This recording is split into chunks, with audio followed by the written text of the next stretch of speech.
नाज़िम सिंध हुकूमत जे तर्जुमान मुर्तज़ा वहाब के कराची जो एडमिनिस्ट्रेटर मुक़रर करण जो फ़ैसिलो कयो वियो आहे। हुन हवाले सां वधीक तफ़सील ॿुधाए रहियो आहे मराठी जो रिपोर्टर गुलशन शेख। जी गुलशन, छा अपडेट्स आहिनि? जी मां तव्हांखे ॿुधायां त सिंध हुकूमत सावणी जे जेका मींहं खां अॻु में जेको कराची जो एडमिनिस्ट्रेटर आहे उहो तब्दील करण जो फ़ैसिलो कयो आहे। पाकिस्तान पीपल्स पार्टी जे चेयरमैन बिलावल भुट्टो ज़रदारी जे हिदायत ते सिंध हुकूमत जे तर्जुमान मुर्तज़ा वहाब खे एडमिनिस्ट्रेटर मुक़रर करण जो फ़ैसिलो कयो आहे, जंहिंजो ईंदड़ हफ़्ते नोटिफिकेशन जारी कयो वेंदो।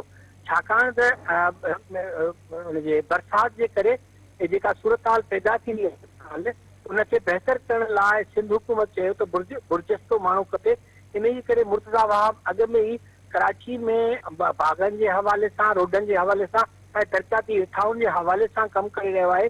उन करे इहो जेको आहे ज़िम्मेवारी उनखे ॾियण जो फ़ैसिलो कयो आहे ऐं ईंदड़ हफ़्ते जेको आहे त कराची खे संवारण जी जेका ज़िम्मेवारी आहे उहा मुर्तज़ा वहाब खे ॾिनी वेंदी। जी गुलशन, अमां जी महिरबानी।